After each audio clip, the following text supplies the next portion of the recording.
Kevin Roberts, welcome to Dad Saves America. I've been wanting to do this. Thanks for having me. I don't know why you would be wanting to do this because I don't either. You're going to but get grilled. It's a strange motivation. So maybe I'll change my answer by the end. You are the now 3 years in president of the Heritage Foundation, the largest and arguably, although I think you would not argue, most influential right of center conservative think tank in Washington, D.C. But you used to be in the town I now call home, Austin, Texas, at Texas Public Policy Foundation. So first question, real quick, before we get into all things 2025. Why come to DC? Why would you leave Texas? Texas is like America 2.0. And now you come to Pan Am, to the Eye of Sauron. Why?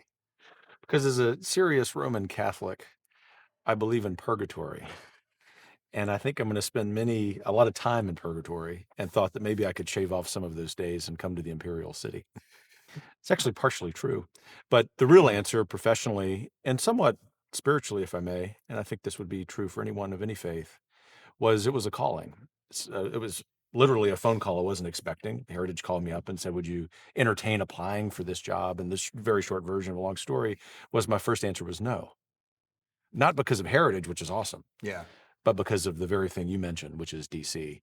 And then my wife and I prayed about it, and we realized, I've been going around telling people, this is after the election of 2020, that they needed to remain encouraged. They needed to lean into the present and future of America. They needed to dig a little bit deeper. And she said, Kevin, you might need to take your own advice. And although we don't want to leave Texas, and we were having this conversation, by the way, Liberty Hill, Texas, we had a great view of the Texas sunset, drinking some Spanish red wine. We said, this is what we have to do. And I will say, to conclude this response, that we've been very blessed as a result. The people at Heritage are awesome. There are many people inside DC who are awesome. There are many people who aren't. But that's what we're called to do, is to be loving. And in this public square in DC, I think the most important in the world, obviously, we get an opportunity to play a tiny role in that. One of the things that was so strange about this past election cycle is, and I'm 47, so it's like I've been through as like a paying attention adult only so many elections, but I don't remember like the totally expected, this is what think tanks do, it's their job, essentially white paper called Project 2025. Never heard of it. To become the kind of thing where even in my own comments, people who I think were like supportive of President Trump, and or at least liked our show, like our show's definitely got a right of center audience, we're like, what about Project 2025? Like the Democrats failed in making it something that would win, but they succeeded in making Project 2025 like a demon on the trail, like a buzzword, a thing that, people put on signs, stop Project 2025. And of course you'd ask people, what is Project 25? I don't know. Something bad, something not democracy. What is or was Project 2025 for people who only heard the buzzword and are like, you're sitting next to the man behind Project 2025. Oh, the architect. And you still call me a friend. You wrote it. You wrote all of it, all like 100,000 words or whatever it is. Part of this is so bizarre because, to your point, this is what policy organizations do. And this policy organization in particular, since 1980, has been doing this fairly boring work. It's very important, but it's fairly boring if you're not an academic or policy person, as I am, of writing policy suggestions, recommendations, never, ever with the sense of entitlement that any president, however aligned he or she would be, would implement all of them, right? This is like a menu. But the thing that I think really set off the radical left this time is a component of this transition project that we've never done on scale. And that is the personnel database. Never before has a group of organizations, 110 right of center organizations based in DC and around the country, come together and said, we're going to try to cultivate, curate, and train the next generation or two of public officials. And not just for the president of the United States, I should probably say plural, because our transition project was, is, and will be for forever, but also for governors, for mayors, for county commissioners. I mean, we're just getting started with this part of the project. And I think the left said, we've never seen the political right be this organized. We've never seen them this be coalesced. So let's see if we can drive a wedge in the middle of this political campaign and use it as a cudgel against Trump because they couldn't run on their own record.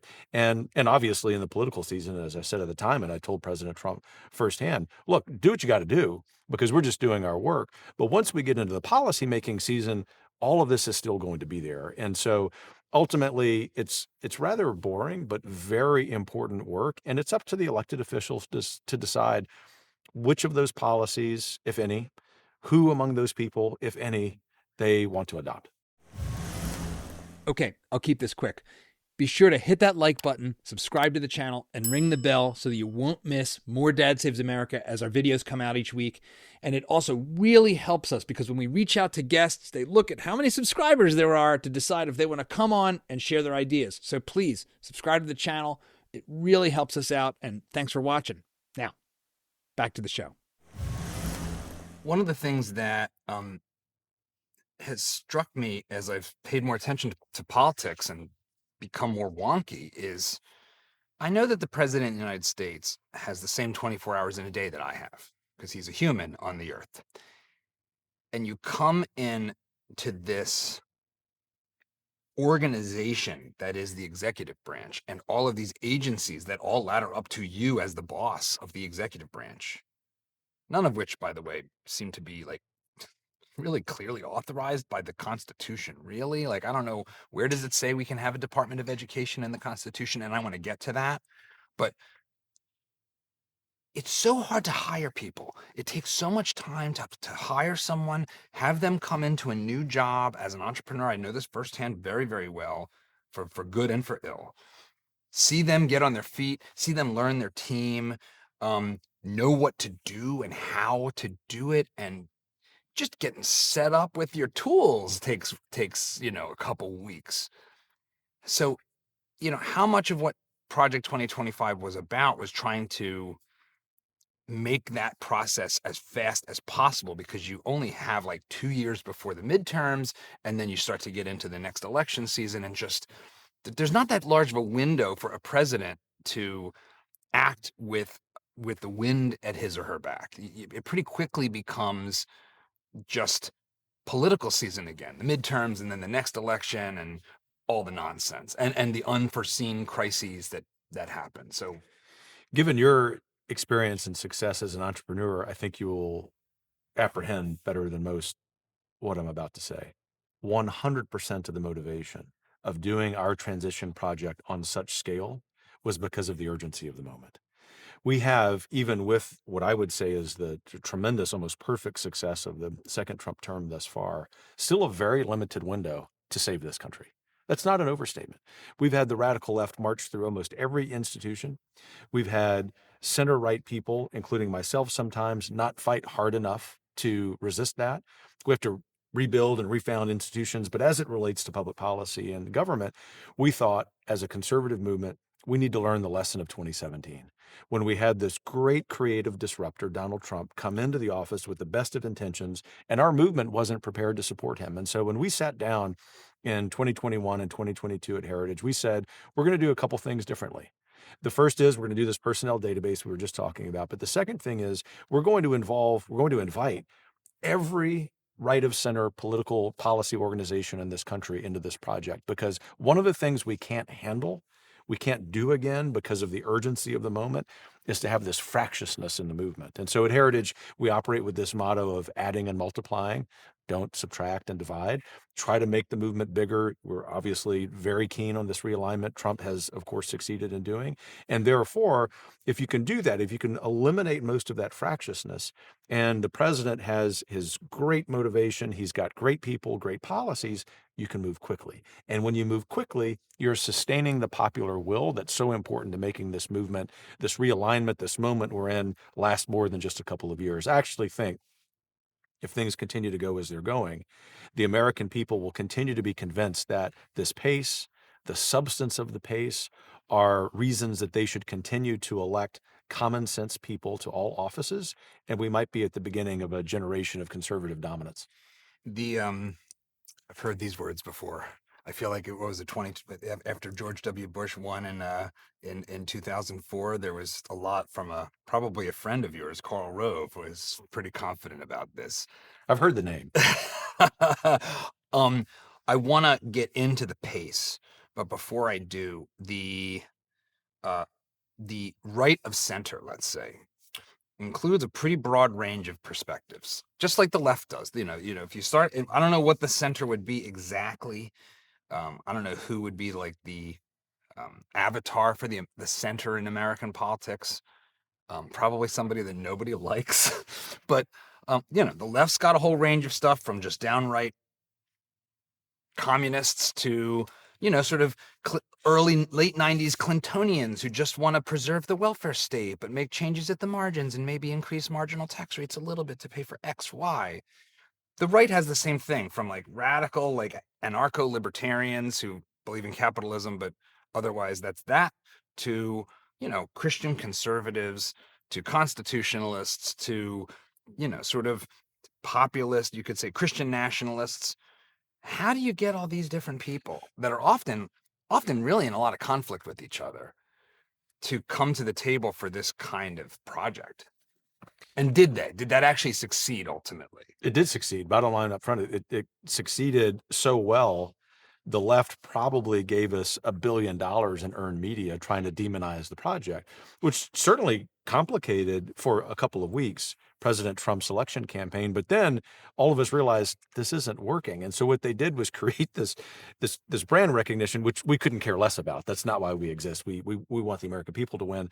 But it worked because people realized, all of those people in those different camps on the center right of the United States, the urgency of the moment. And they realized that if the radical left won this presidential election, if they won both chambers of Congress, that America was probably done. Even for those of us who have a supernatural optimism about the future, that all of us who have been active in conservative politics probably would have had the FBI knocking at our doors the next morning. And we're not alone at Heritage in saying that, but I can tell you at Heritage, we were prepared for that. There were hundreds, if not thousands, of conservatives, anarcho-libertarians, Christian kind of conservatives who thought that they might be in the crosshairs. I want you to define first who or what sort of worldview is the radical left. It's an easy phrase, but what do you mean? Who's the radical left, or what is the radical left? It may be easy, but I mean it very intentionally, very purposefully. The radical left is an ideology that originates, or at least is exemplified well in modern history by the Jacobins and others in the French Revolution. It is, to be sort of unintentionally pedantic here, it's certainly left of center, but beyond that, the logical the logical outcome of the radical left is anarchy. It is that there is such a hyper-individualistic sense of freedom, which they define as the freedom ultimately to do whatever the heck you want. It runs roughshod over any of us who have some sense of morality in the public square. And by morality, I just mean sort of governing natural law of how you behave, how you sustain and perpetuate institutions.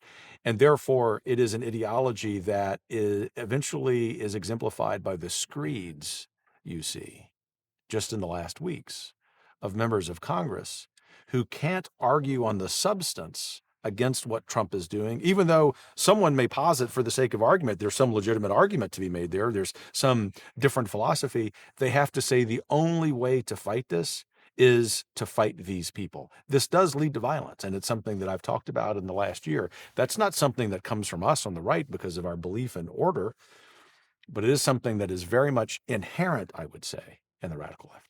One of the things about American politics in particular, but I think American politics today especially, is that we have these words left and right. As I understand, they ultimately go back to the French Revolution, right? So for those that aren't familiar, where did we get this notion of the left and the right? When you walked into the French National Assembly in 1789, the political parties, the members of the assembly on the left, the Jacobin, and even more radical at the time, were there on the left. Those were the ones who eventually, by the early 1790s, wanted to separate the king's head from the king's body. That's what I mean by not just a radicalism, but a radicalism that creates disorder. This is not the left of the days of Daniel Patrick Moynihan in the 60s and 70s, actually a political hero of mine. Someone who's very thoughtful about the role of the state and government. And while I might disagree with that, he wouldn't be a member of the radical left. In fact, he'd likely be a member of this Trump realignment today. But going back to 1789, when you walked into the French National Assembly, on the right were the Girondins, and even more ultra monarchists who believe so much in order. And so we've kept that sense, particularly in Western Europe and the United States, of left of center folks being the liberals, the political liberals, and right of center being conservative. Even though in the United States, as conservatives, I'm not sure of anyone who is a monarchist. The part that gets interesting for the US in particular is that in Europe you had monarchy, you have blood and soil. And I know your actual trade before all this is as a historian, isn't that right? That's right. So that you know what you're talking about more than I do. But when you go to Europe, you have a different character, it seems like to me, of what being conservative means, partly because, for example, like in the UK, you're talking about thousands of years of people. They are the indigenous people. You can be conservative, and your conservatism goes straight back to the Magna Carta and before there was even like civilization. But in America, when we typically, when you say you're conservative, you are fundamentally conserving something that was part of the, like the classical liberal enlightenment, which is the Declaration of Independence, which has a very individualistic underpinning, a sense of all men are created equal and endowed by our Creator with unalienable rights to life, liberty, and the pursuit of happiness. And so there's this, like, what we want to conserve, I think, historically as American conservatives, and I'll roll libertarians into that, is a certain kind of classical liberal conception of the role of the individual, the civil society, and a very, very limited government. Is that how you understand what conservatism's foundation is? Yeah, roughly speaking, although I would add to that, it's not really a quibble as much as just an addition, that whatever label you want to use, I prefer conservative. Friends who have the same identical worldview as I do say classical liberal, that's fine. Whatever label you want to ascribe to it, that what we are conserving are what Russell Kirk argued were the permanent things. I might call the natural law. And so it really comes down to one's conception of freedom. Take the radical leftists we were just talking about. Their conception of freedom is the freedom to do whatever the heck you want. Our conception of freedom, the conception of freedom that our founders understood, whether they were someone who's more libertarian like Jefferson, Yeah. or someone who's more we would recognize to be really conservative, they understand it as the freedom to do what one ought. And that confers, it speaks of a moral duty, not just to be a virtuous citizen, which all of these founders, even Jefferson, the deist, believed in, but that there exists that moral obligation in the public square. By the way, that's what the radical left disagrees with. I mean, this is a very fundamental understanding. And so one of the reasons, just to kind of go back to an earlier thread, if I may, John, that Heritage is so comfortable with this adding and multiplying idea, even though we've got differences of opinion across all of those groups in this realignment, is that we are all bound, or I think all of us, almost all of us are bound by that concept of what freedom is. And it doesn't mean that we're going to dictate, you go to a particular church. This is America, after all.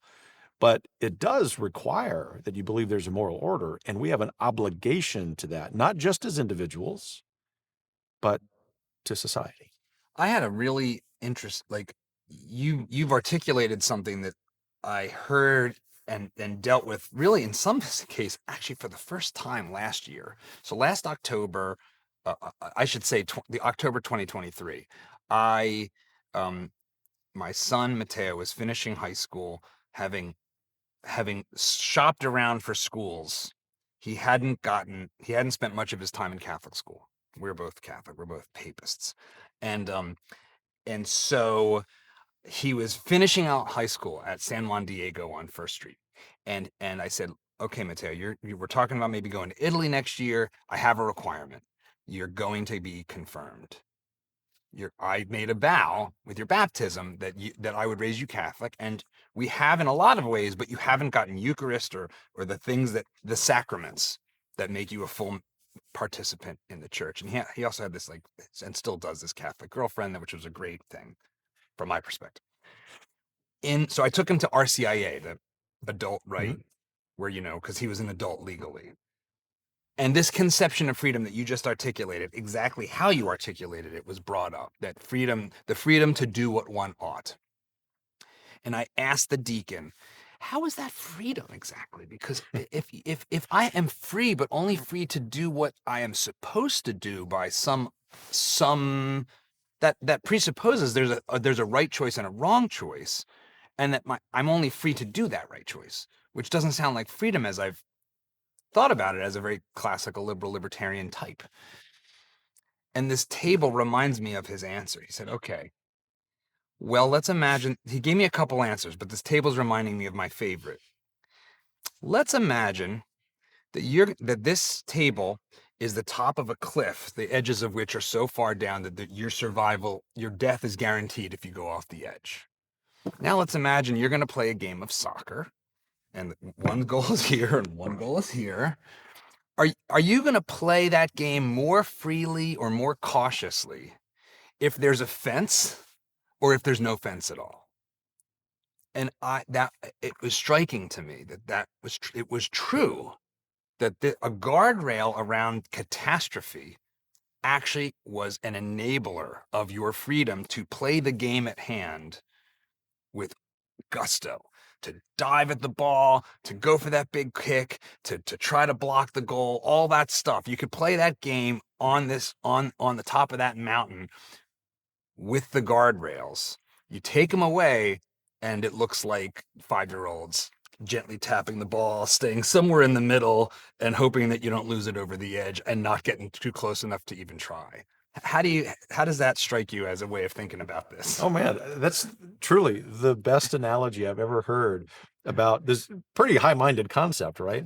And a couple of things about that. One, I love adding on to these analogies. Not only can you play the game with gusto, like with real freedom, but I would also submit to you, you also develop you can play that game with gusto and really challenge your opponent, the other soccer team, but you also care for them because you share something, which is you don't want to fall off the cliff. I mean, even if you kind of get an elbow, you don't really wish the guy death. But the second thing I would say is it's for you who often will define yourself as a libertarian leaning Catholic. There are a lot of people in your audience, no doubt, who do. This is a very natural evolution of thinking, particularly as we get older. And I went through that as well when I was early in my career as a history professor at a big state university in the Southwest. It was easier for me professionally just to let people think I was a libertarian. And I kind of was more than I am today. Yeah. But when the light bulb went off, it was when I read Russell Kirk's The Roots of American Order, which I had never done in graduate school. And I realized, man, I've been missing something. I've actually, to use this analogy, I've been playing in the center of this field like kiddie soccer. Now I get to play the whole thing. And so to just be somewhat religious here for a moment, there's so many blessings that come from that. And for someone who's agnostic, someone who doesn't have a real passion for organized faith, you can still feel it because it's the natural law. The thing that it raises, that's a countervailing argument would be, that's a great analogy. Who drew this circle? Who decided that this is the bounds? And is that not sort of where our politics are? Like we are in a constant debate about what is right and wrong. And, you're presuming you've got this nice, tidy, clear line of the natural order, but I disagree with your view of the natural order and who's the final say on the matter.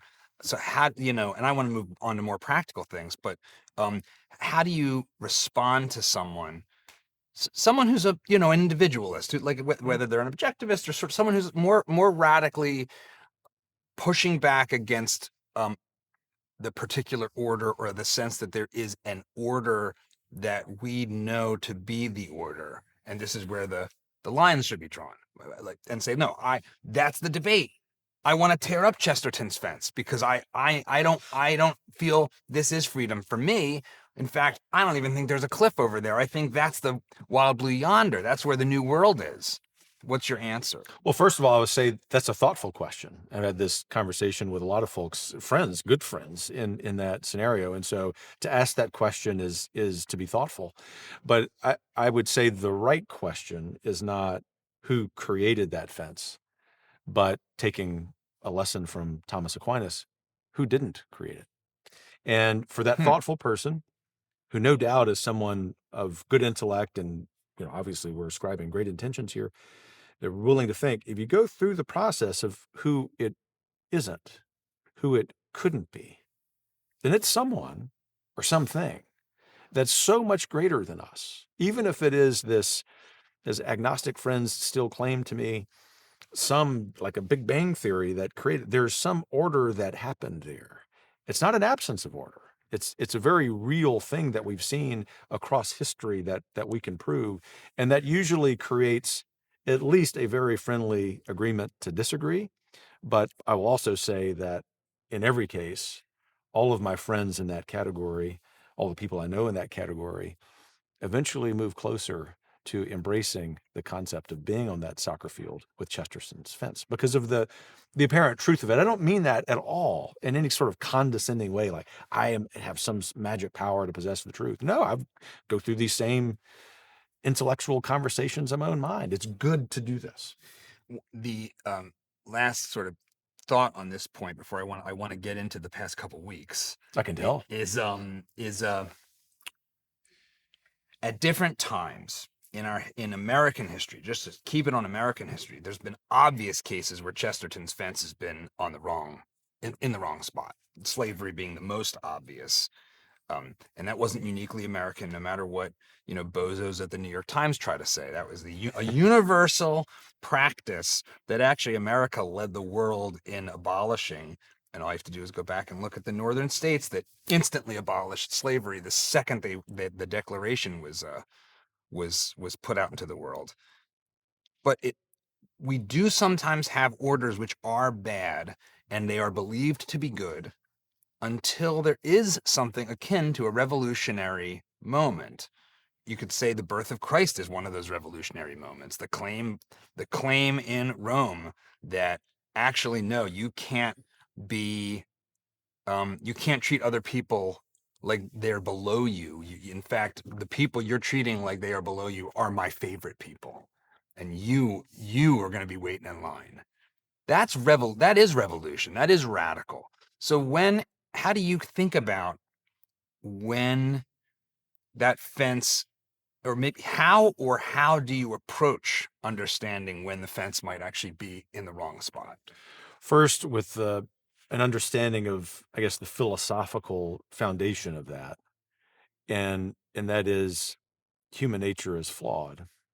We're sinful by our nature, and while there might be disagreement on that, if you start with that agreement or that understanding, then it makes perfect sense that something as evil and tragic as slavery in the United States, which was my academic expertise, as you know, could exist because men and women are flawed. And ultimately, yet, God still put on earth someone like William Wilberforce, who at great personal cost and sacrifice led the effort to end the slave trade and then slavery in the British Empire, so much so that the British Empire purchased the freedom of slaves.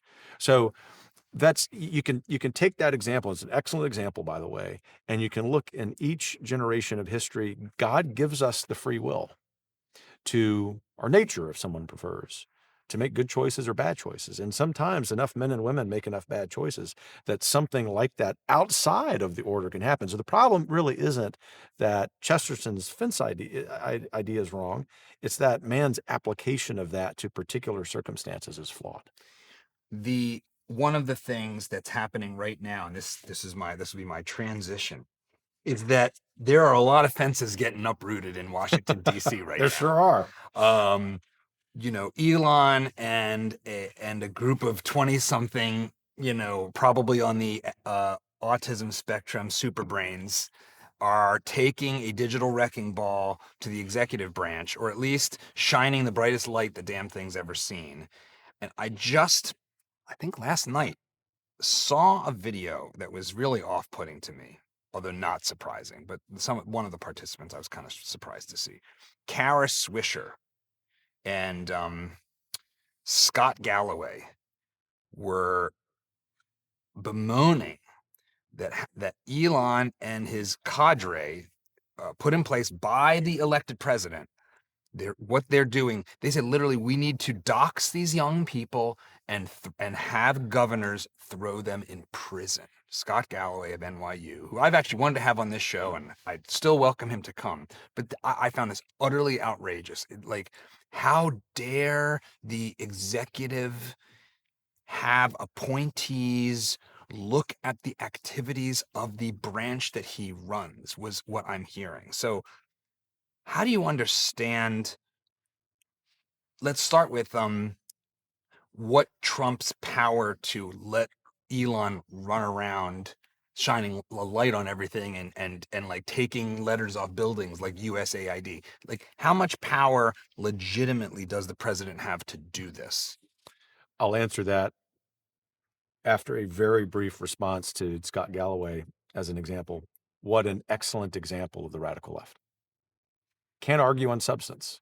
So let's dox these people and take them out of the game. Having been doxed during all the Project 2025 stuff, at some threat to personal and family security, which persists, I can tell you that that's the radical left. And I'm not alone in that regard. It's just But bullying. It's just we're gonna scare you into, we're gonna try to scare you out of doing this thing that you've been asked by the elected president to do. Yes, that's right. And I mean, think about Donald Trump is the best example of this in modern American history. But to your point, which is a very good question about the appropriate authority or the amount of authority the president has, it's an immense amount of authority. So let's just take a step back from Donald Trump. Yeah. And let me just answer as a historian.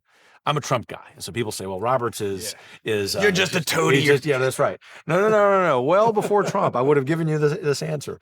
And it is that what has happened, starting particularly with Woodrow Wilson's presidency 100 years ago, amplified during the New Deal, obvious to your audience, amplified further by the Great Society and by Republican and Democrat administrations since, is the creation of an extra constitutional branch of government, the administrative state. When Thomas Jefferson was president, there were just a couple hundred employees in the federal government. As we sit here, there are 2.5 million. That on its face should tell you that something has changed. And what's changed is not just the number of federal employees, and it ought to suggest that they're intrusive on our lives, but even more importantly, regarding the extra constitutionality of this, there's nothing in law that gives them the authority they have. Why, for example, should the Environmental Protection Agency have law enforcement agents? Yeah, why does the Health and Human Services buy bullets? Yes, it's the same. It's insane. We could spend an entire episode talking about these examples, but rather than argue from the detail, argue from the general and say that what has happened is that members of Congress have frankly abdicated their authority to legislate. And because over many decades, both Republicans and Democrats didn't want to make hard decisions, they transferred those decisions to unelected bureaucrats who maybe many did with the best of intentions, but certainly in the last administration, some of them were not with the best of intentions. And so all Trump is doing is returning us to constitutional order. And he has full authority to appoint whoever the hell he wants to appoint to analyze government. And furthermore, when it comes down to the potential firing, early retirements of federal employees, depending upon their classification, that might need legislation. But a lot of them, of course, can be made this offer, which Trump has done for an early retirement. And best as we can tell at Heritage, the administration has gone through this with 100% legal and constitutional authority. And there needs to be a couple years of this in order to right-size the government. I'm going to make an analogy that I think you'll appreciate. Is it a soccer field? It's not, but it is a Catholic one because I've become more interested in what it means to be Catholic, and so I've been going down all these like weird apologet. My YouTube feed is increasingly like Apple News, Toyota cars, politics and apologetics. It's like, it is actually amazing how successful. Mine's similar, although I've got one channel. I love dogs. I raise hunting dogs, and but it's very similar. One argument that Catholics make versus Protestants is that Protestants have this concept, as I understand it, and I can get in deep water that I can't swim in real fast here, but sola scriptura, that all you need is the Bible itself, the words of the Bible, and I can just read it for myself. I don't need the church fathers or all this stuff that got architected and built over a couple thousand years, coming out of Peter and Paul. That's all a power structure. I have the word of God. I can just read it. I think to some extent in American politics, we do treat, and for obvious reasons, because it is the law of the land, the Constitution and its amendments as a kind of political sola scriptura. And so what the Catholic might say is, look, Roberts, it's not just the Constitution, which is a very small document that you can fit in your pocket. It's the full body of precedent of the Supreme Court's rulings over time that constitutes truly what the law of the land is. It's not just, hey, show me where USAID is authorized to be created by the Congress, because I don't see it in the Constitution. But no. We're in a common law. We've inherited a kind of British common law, and that's the law of the land. So what's your response to that? Because that's what the Catholic Church, just to close the loop on the analogy, those of us that are Catholic say it's not just the Bible, it's the Bible and all these interpretations. I think it's really useful to turn to Thomas Aquinas and not just read this old text with no help. And so how do you respond to that idea that there's if the Brandeis court ruled X, Y, and Z, that is part of the law of the land, and et cetera, et cetera. I think that's I want to try to steelman the argument for this monumentally complex superstructure where people can be told they're not allowed to grow wheat on their own property, like, Wickford v. Filburn, which was, manifestly insane, but it was a ruling, so I guess we have to take it seriously. Yeah, look, I follow you. We steelman arguments of the other side at Heritage, both out of respect for other people in the public square, but also because we want our arguments to be as persuasive as possible. So I follow you. And it's with that caveat that I say it's a very imperfect analogy, respectfully. It's not totally imperfect, but somewhat imperfect, because the world of theology and the world of politics are not the same. Having said that, I'll play along. Ultimately, let me now, just to show you, I'm going to steelman this, or at least attempt to. Maybe I will be imperfect in doing this. Let me just posit I accept everything you say. Then your claim has made my argument because of the Chevron doctrine being overturned. So I happen to disagree as a constitutional originalist, like strict, with Justice Alito and Justice Thomas, that the Constitution is the guide. Doesn't mean that other law and other precedent are unimportant, but let's at least start with that. But even if I want to accept your judicial worldview, then the argument still is in favor of what Trump is doing.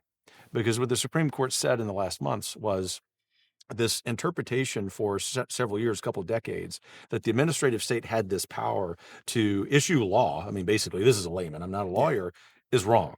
The court was wrong. It was going back to our earlier thread about sometimes getting the parameters of the debate wrong. And so on those grounds, Trump actually should be moving even faster and bolder, because much, if not most, of the administrative state is extra-constitutional. One of the things that I'm curious how to think about, because I don't have an understanding of this, is like USAID. So this seems to be the worst thing ever.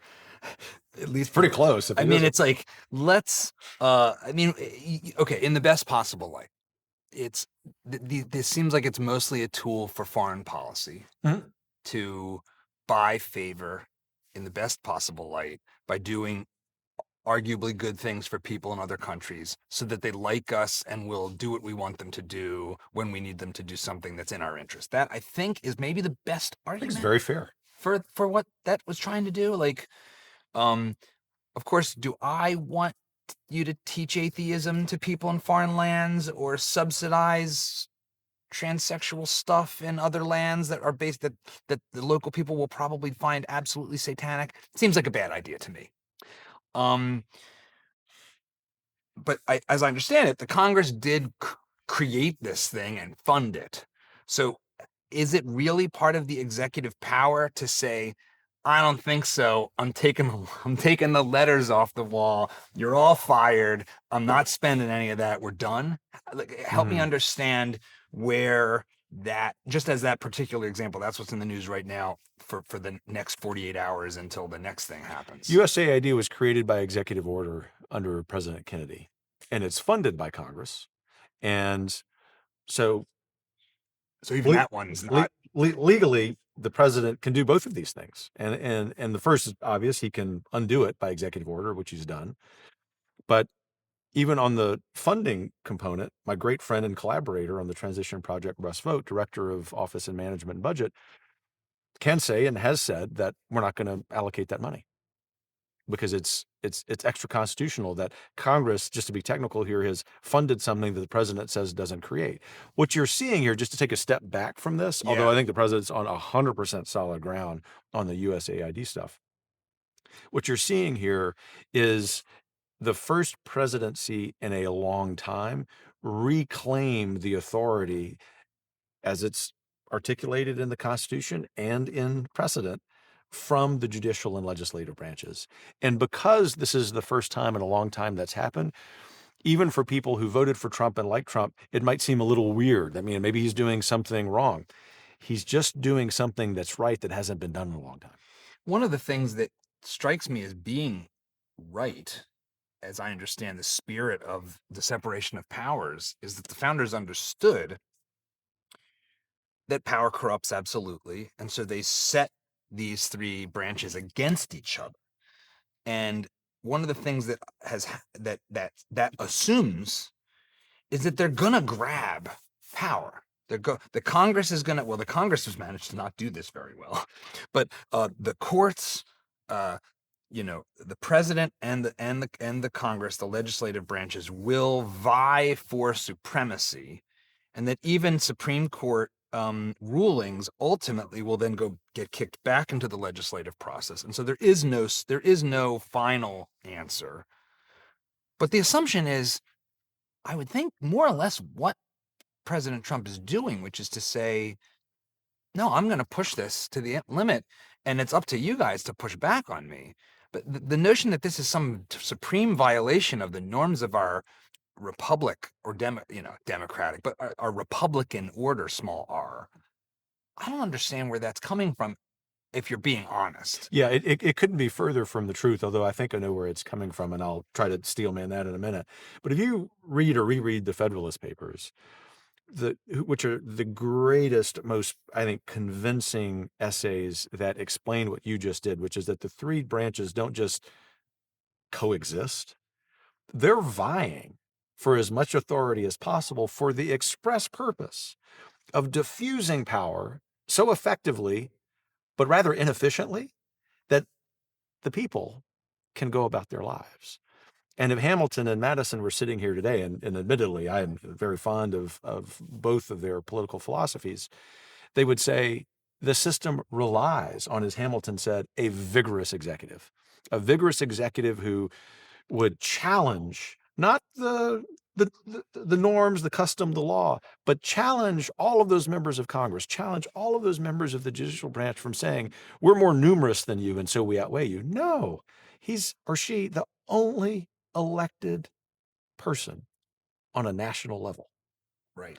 The founders meant something by that. Where does the analysis come from, the opposition come from? It comes from a century of American left of center folks trying to change that, starting with capital P progressivism and continuing all the way through, today, where the radical left, I think, does not even want sovereign states to exist within the United States. I mean, I think about this.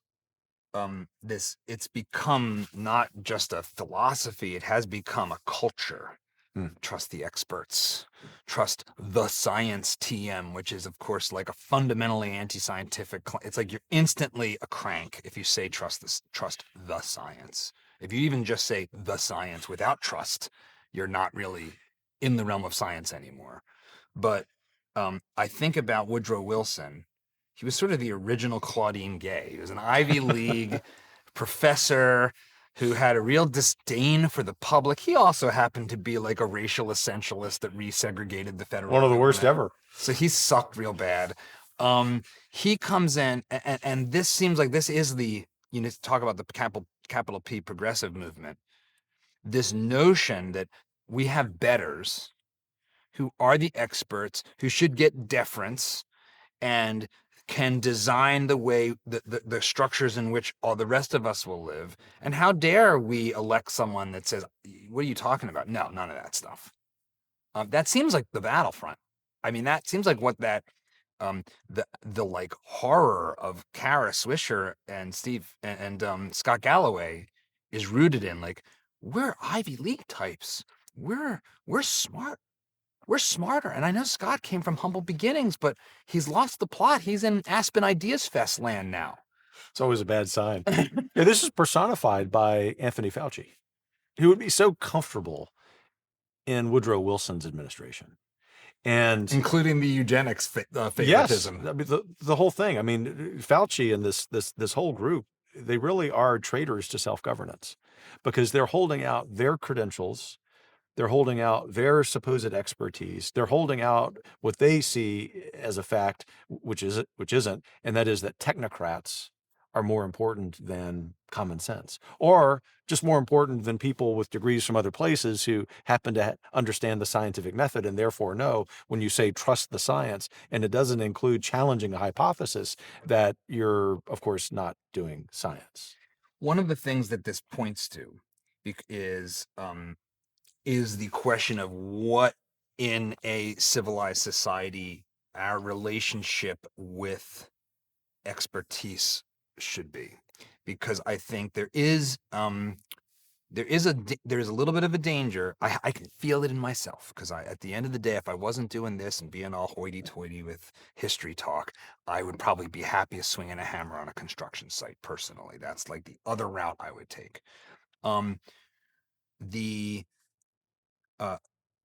To do things well, you need to have people who know how to do them well. The government has been charged by we the people with doing a bunch of things, some of which involve a fair amount of expertise, like running half of spending on all of healthcare. I don't like that, but that's the reality we're in. So how do you have a federal government that is charged with doing a bunch of stuff that requires expertise, but all of the people in it turn over every 2 to 4 years, because of the political power that that I think we're agreeing is justified to say, no, fire all these people. They're a bunch of lefties, fire them, and then at some point we'll get some left winger back in the office, and it'll be like, all right, academia, give me your unwashed masses to fill these agencies back up. How do you think about what is like justifiable long-term expertise in the federal government? Well, the first step is to recognize there is a huge difference between expertise and technocracy. And so we want expertise. We want professional competence. But technocrats are people like Fauci, I mean, really personified in this generation by Fauci, who say that they don't just have expertise, which he clearly has, we're not challenging that, but that his expertise is of such a special realm, and he's been given sort of a magic ring to tell us how to completely live our lives.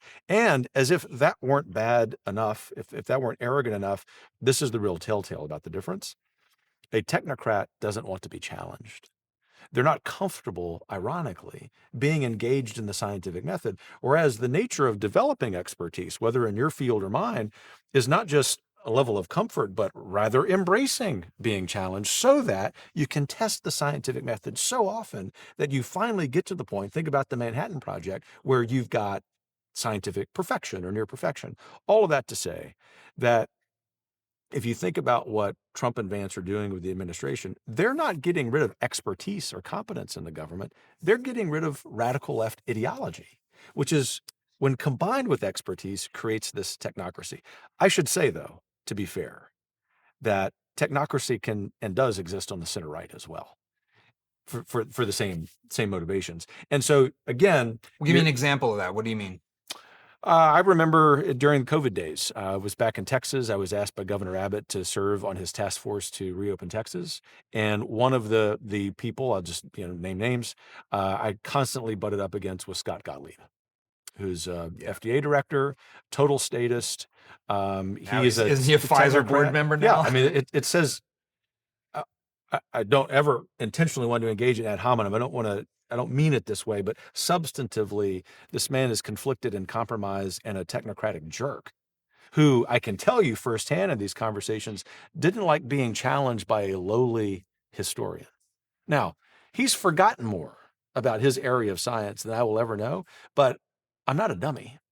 And I was asked to be on this task force to ask questions, and he didn't like it.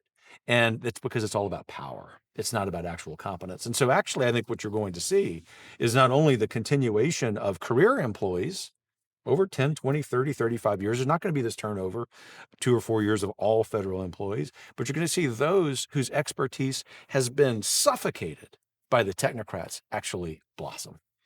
The area that I am most radical is education. And what I mean by that is, if you ask me, and I know this would be unpopular even with most of the people here, I would abolish public school. I don't think the government in any level has any role to play positively. I think it is a force for bad. So I will say that to set the table. There's the libertarian coming out. We didn't have public school in this country in any meaningful sense for quite a long time. Churches and communities in one-room schoolhouses created a highly literate public, and then along comes Prussian-inspired technocrats like Horace Mann and the like, and the Rockefellers and all this stuff, and erect a structure that has now been captured by the scariest people I can possibly imagine. Confusing our kids about the nature of their sexual reality, thrusting them into a world in which they are more depressed, more anxious, more prone to suicidality than we have ever seen. So I would take a blowtorch to all of it tomorrow. I would push the button for it to vanish in a puff tomorrow. I will say it loud and clear every time I can. It's my show, I get to say it. But one area that you might not agree with all of that, but one area that I think we do agree is— I agree with a lot of it. The Department of Education in particular is just a cancer that needs to be cut out and then heavily chemoed in the surrounding area for a long time. It's a stage 4 cancer. It's metastasized throughout education, throughout government. It's actually made your argument about abolishing all of public education very convincing. And two things. The first is the Department of Education needs to go away, root and branch. Actually, I think that it will. I was asked, by the way, how long has Heritage been arguing for the elimination of the Department of Education? I said, since the press release when it was created in 1979. This is a long-held position of ours and a lot of people. But to your point about the structure of public schools, I actually argue that the most noble promise we make in the United States, given our pluralism, given some checkered chapters in our past, is guaranteeing equal opportunity to the finest education in the history of the world to every American. You don't disagree with that, I don't think. Where we might slightly have a difference of opinion is what's the implementation of that? And it need not look anything like what we have done for the last 150 years. And really, to the extent that the states and local governments, through their taxpayers' money, are funding this government-funded education, it needs to be total freedom where parents and students can make their decisions. Yeah, I think, the second best is definitely, and it's a strong second best, is universal school choice, which, by the way, the Swedes have. The Swedes have universal school choice. The Swedes, of all people. They were good on COVID, too. I mean, they were. There's a lot of realms in which if we were more like Scandinavia, we would actually be even more despised by the American radical left, because they don't have any clue the way these societies are actually structured. They're higher than us in many cases on freedom indexes. but go at the Department of Ed. Lay out for the listener who thinks, Popola, I watch you, but this is where I think you sound like a lunatic. Why? why was the Department of Ed created? Why should it be excised? And why do you think that that's actually going to happen, since every Republican president, except maybe, George W. Bush, who empowered it with No Child Left Behind and kind of made it worse, um, has been saying this. Reagan said it. Reagan couldn't do it, and it was young. He could have killed it in the cradle. So explain your enthusiasm and why it's justified. I'll steel man the motivation for creating the department so that people who are a little apprehensive about eliminating it understand where we're coming from. President Carter thought that if the United States continued to be challenged, if not fall behind the Soviets, not just in the Cold War generally, but in science and in education, that it would be terrible for the Republic. And so he thought the answer, being a political liberal, was to create this federal department and place a priority on funding those schools. That was in 1979. Although correlation is not causation, all that's happened since 1979, after spending $1 trillion, with a T, $1 trillion at the federal level, that doesn't count state and local money, $1 trillion in the Department of Education, is that educational attainment in this country has declined in every single demographic group. White guys like you and me, Black women, Asian Americans, it does not matter. It's gone down. Something is broken. I'm Italian, by with the way, education. so I'm white with an asterisk. All right, yeah, I triggered you. Thanks for not being a snowflake. And I'm a Cajun, so I'm lucky just to speak English. That I can understand you is an accomplishment. That's right. Not all of my relatives would you be able to. You need a translator. But what has happened is that in that over-centralization of dollars, we've also over-centralized power. And what has happened in every educational unit in this country is that about 3/4 of every dollar, 75 cents of every dollar we spend on education, goes not to students, not to teachers, not to instruction, but to administrators. Yeah. And so it's not about education. It's actually about creating a system. And so our motivation for wanting to eliminate the department is actually to improve education. It's, sometimes the left they're not steel manning our argument. They're actually straw manning it, say, oh, they hate public education. I'm a dirt poor kid from Louisiana, only went to public schools. And so perhaps that's, my lingering passion for getting them right. The Department of Education stands in the way of that project. Block grant this money to the states, let them figure it out, let them be laboratories of democracy. And when California gets it terribly wrong and Texas and Florida get it mostly right, California eventually will have to compete and every American child will succeed. The one of the things that is a very deep challenge to our inclination towards something like voucher style programs, and I worry about this for real, and you were in Texas, you were at Texas Public Policy Foundation fighting for school choice, so you know this at the state level very, very well. I know that is money. It seems to almost inevitably bring an increasing number of strings attached to it, even if it starts off fairly constrained. And that is because I will attack my policy, my favored policy and yours for a minute. At the state level, okay, you get school vouchers or education savings accounts, and now every parent won't have to go to the local zip code school that is in the neighborhood they happen to be able to afford, which is the most segregationist social policy in the history of all imagination, but is defended by so-called progressives for some reason, because I don't know why. But you can say, okay, I can't afford nice, ritzy neighborhood, but I now am getting essentially something like the GI Bill and a check that I can take to a different school.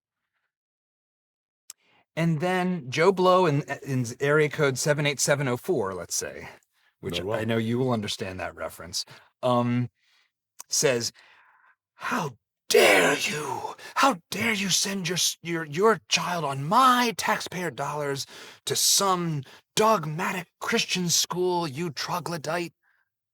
And thus the demand to say, no, if I'm going to give you taxpayer money, there needs to be strings attached. I need to make sure that the school is certified. And who are these certifiers? Oh, they're the worst of the worst kind of bureaucrat scum you could possibly conceive. They're basically swamp creatures born out of like the mutant lair. And I say that with total lack of concern for how horrible it is, because they are. Having dealt with accreditors, I can vouch for that. Like, this is what these people are. It's like, why aren't there more universities? Because literally, like, the accreditation of existing universities is controlled by the existing universities. And if you want to get government-backed student loans, you have to go to an accredited university controlled by the existing universities, and that is why it is so darn hard to start a new one. And it's also why, like, places like Hillsdale just say we don't take any of that, so that we don't. Hillsdale's the perfect example. I know I'm rambling a little bit. I'm following you.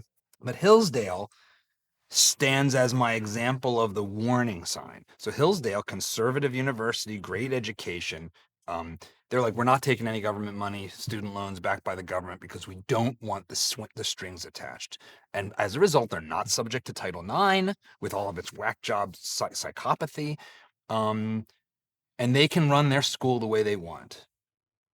Are you worried that school choice might have this poison pill in it, and basically, if maybe it will be 2 steps forward and 1 step back, but to speak to this concern, because there's a lot of conservatives who are worried about school choice on these grounds, and I'm sure you know about this. Oh, very well. I mean, and it's a legitimate concern. And let me just say up front, though, when I was president of Wyoming Catholic College, as the second president, I led us through the second phase of accreditation, and that allowed us to be eligible for federal student loans and grants. And very much to the basis of your question, we said, hell no, we don't want these loans and grants. And so many presidents of other colleges of faith came to me and said, y'all made the right decision early in your history not to get used to that money. Now, looking at the K-12 question and school choice, it is a very legitimate, it's actually a real problem in some state-based universal school choice bills, as my colleagues often write about, that these poison pills exist, that there isn't just some accountability of the money, that, there isn't some just modicum of making sure that it was used in the school as opposed to being used at the grocery store, but that actually there are such strings, not just on the parents, on the family, but on the schools who are receiving the funds as well. That's why Heritage stands for universal school choice, period. The best people to determine if the money is being used well are parents. And if in fact, flawed as we might be, we're a hell of a lot less flawed than government bureaucrats and accreditors. And that, my colleague, Dr. Jay Green, is the greatest education reform researcher on the planet, has written about this. It is absolutely, bar none, a law like that has a lot less waste and fraud than, say, Medicaid or Medicare. Not that those need to be the standards, right? And so we need to be very vigilant about disallowing these poison pills. In particular, as we sit here, this is being debated in the Texas legislature. And there are well-meaning conservatives from the George W. Bush statist tradition who say that we're going to have all this accountability, all of these tests. It's hogwash. Give the parent the education savings account. Make sure that, yes, it went to a school, not to, CVS or something. And let the people pick the schools of their choice. Education quality will go through the roof, as we've proven here time and time again as we have researched these programs. As you're looking out at the possibility of the Department of Ed going away, or really being downsized, but hopefully just going away, what is the path towards that? Do you think, the president has a very slim majority in the House of Representatives? I mean, I assume he does need the Congress to act to shut the thing down. Entirely. It's not for good, because it can just be recreated, just like the National Bank, going further back into U.S. history. Andrew Jackson, which is maybe the most Trumpy former president, killed the National Bank, and then it came back. But why do you think why are you confident that that can happen? Well, it's apparently going to happen. The first steps of this will happen through executive order. We subscribe at Heritage to an idea of reform that I call radical incrementalism. And so go get done what you can get done with your eye on the prize. I think by the end of the 2020s, the Department of Education can be gone, maybe sooner. But the reason, and look, I want it to be gone. I mean, someone should not misread my comments that I want to move that slowly. I would get rid of it yesterday. I've been calling for this my entire career in public policy. But realistically, you have to use some legislative vehicles. The House and Senate have to pass some laws in order to take those steps. And so in the meantime, what Trump and the Secretary soon-to-be Secretary Linda McMahon can do is unwind some of these programs. And there is a very clear plan of how you do that. It's possible that some of the funding mechanisms could be housed in the U.S. Department of Treasury, which is not going away almost by definition. Yeah. But the Department of Education can certainly go away. If there are legitimate civil service duties of the Department of Education, civil rights duties of the Department of Education, that can be housed in the Department of Justice, which needs to be reformed too. The point is, you don't need this whole department, but Congress is going to have to act. One of the things that I found in myself that has been a shift, and I think J.D. Vance talked about this, and even if it was a talking point, it was a good one, because he was asked in a New York Times podcast, you said some pretty harsh things about President Trump going not that far back, and now here you are, like super Trumper, pretty vociferous critic, like through like Nazi talk around about comparing President Trump to whatever, and his response resonated with me, which was, in 2016, I thought Trump's brash, sort of loose-lipped approach and was irresponsible because I had more trust in the American institutional structure and essentially American elite than I do. And what's happened since 2016, and I think COVID was a crux of this for a lot of people, myself included. It was like, oh no, you want to talk about bad hombres? We're in the town of bad hombres. We had essentially communism instituted in the United States during COVID, with the government telling us we can't leave our house. We had our intelligence community, a euphemism that I find ridiculous. It is. Actively lying to the public about its programs while it spied on us illegally, and then actively intervening to try to depose a president on false pretenses with Russiagate, which sure sounds like an actual coup attempt. And then strong-arming our digital publishing sector into censoring people, which is basically the violation of the highest and first law of the land, all of which sounds like treasonous criminality. And I'm supposed to feel good that the institutions and the norms are fine. And so, like, you can hear from the tone of my voice, I'm with JD and I'm like, nah, I don't know what you're talking about, but we are in a different ballgame now. Is that how you think about where our politics has come to? Because it does seem like one of the things that's happened is right-wingers like you and I have gotten more shaggy and wily. And how do you think about the political transformation that represents? It's remarkable. Trump knew what time it was before the rest of us did. And he's like that pharmacist who's been popping red pills for years, he's now giving them out, right? and the vice president got them. We at Heritage did. It doesn't mean that someone's bad if they've gone through that evolution, because it's a good thing to trust institutions. But God bless Trump for recognizing early on that the institutions, the things that are described as norms, which really aren't norms, they're a bastardization of the norms, all had to be upended. What's glorious with this electoral victory they have isn't just the politics of that. It isn't just that Republicans control the White House and both chambers. It's that an increasing percentage of people who call themselves conservatives or on the center right are aligned with this notion that this really is the refounding of this country. I've called this in the last year the Second American Revolution. Liberals can't understand metaphor, and so they think that some call to violence is quite the opposite. It's that the most important part of the revolution was what came after Yorktown, which was the refounding of these British institutions as distinctly American ones. And what's going to happen as a result of the Trump-Vance realignment isn't just great policy, as important as that is, not just electoral victories, as important as they are. It's that we are going to we're going to revitalize so many institutions in the image of everyday working Americans, and those that stand in the way will cease to exist because of their growing irrelevance. The thing that I find so striking, and I have plenty of areas where I disagree with the president's impulses, especially on trade and tariffs, and I don't think we have time to talk about that in this conversation, so I'll have to do it another time. So the thing that I find so shocking now that it's not a one-off. Because 2016, you could have said, hey, Hillary got the popular vote, and she just was a uniquely horrendous candidate, and the popular vote itself is because of California and New York. But now, this is different. And one of the things that's so strikingly different is that the right, the Republican Party under Trump, the coalition of people who have come to him, you look at the RNC, and you got Hulk Hogan and Dana White. We are a working class movement now.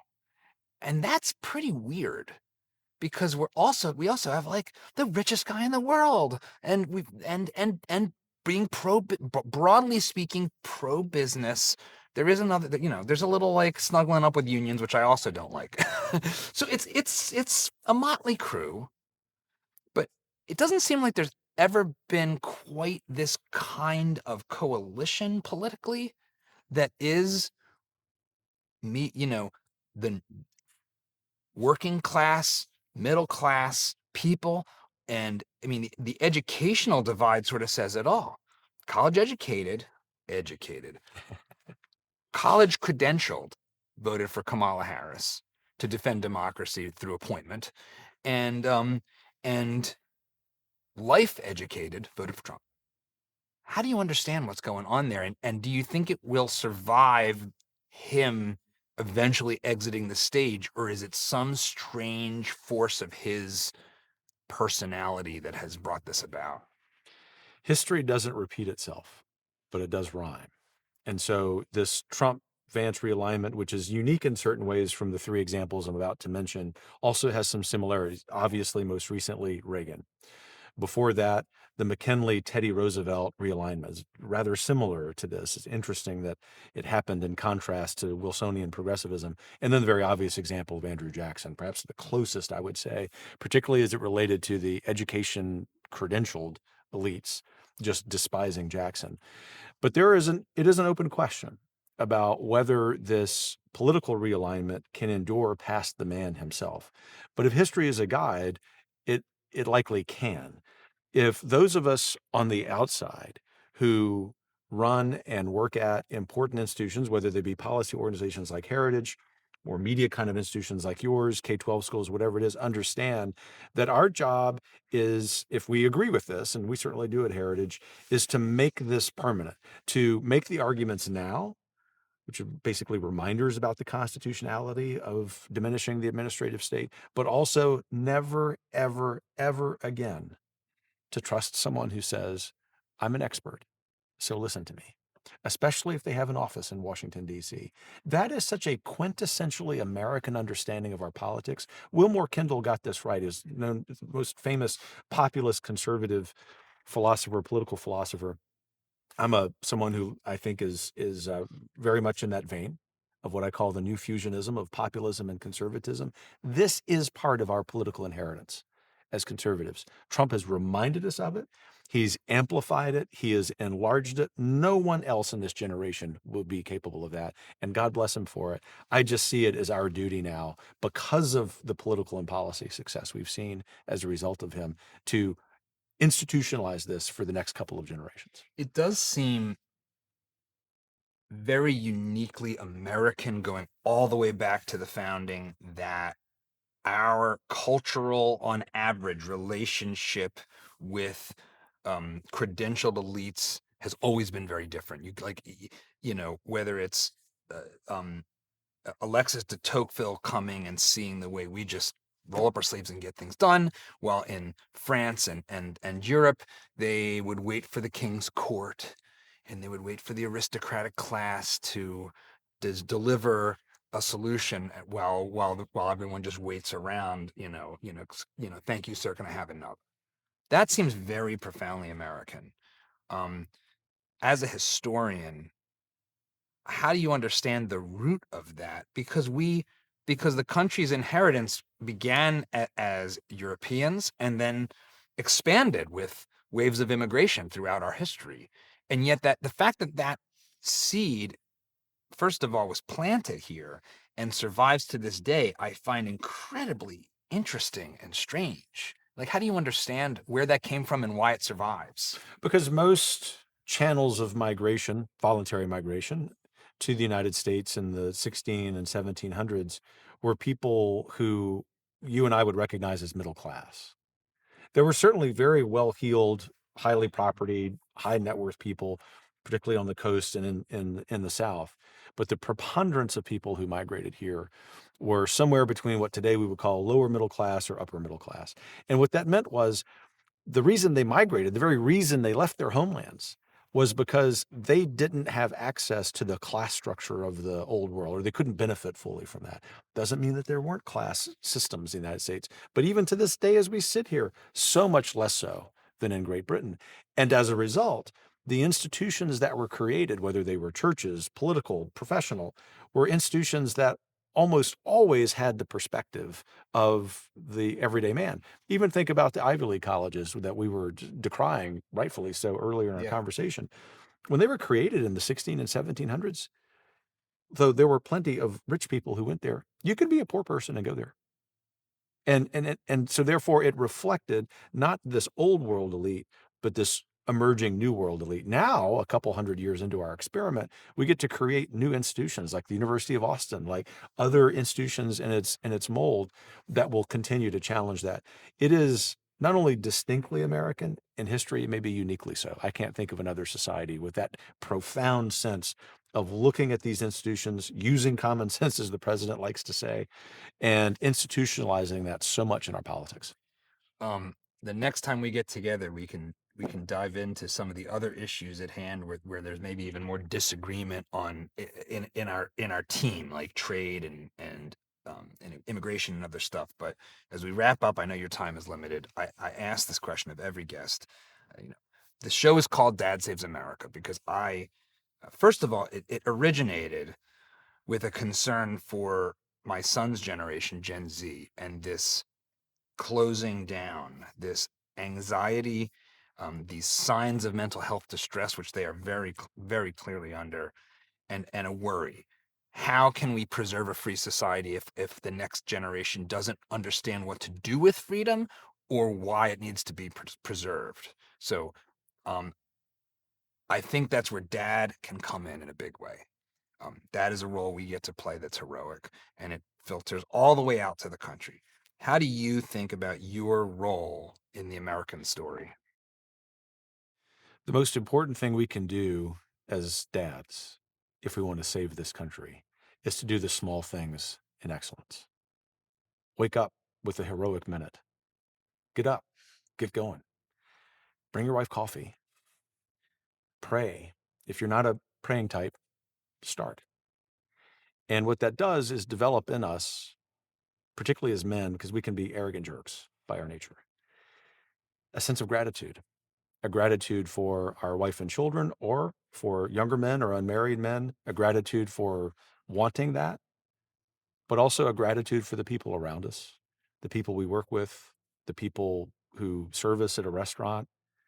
That might seem kind of hokey, but doing the small things in excellence, being on time, being precise in what we mean, also having the spine to stand up for what's right, especially when elites say that we're wrong. That's not a political difference. They hate us. And perhaps we ought to summon the spirit of knights to be willing, not every day, not every hour, to go out and fight. You can't do that all the time. You got to hit some bunt singles, to use a baseball metaphor. But every once in a while, we're going to be called to come to the plate with the game on the line. And we damn well better be ready. Kevin Roberts, thanks for being on Dad Saves America. This was awesome. Thanks, John.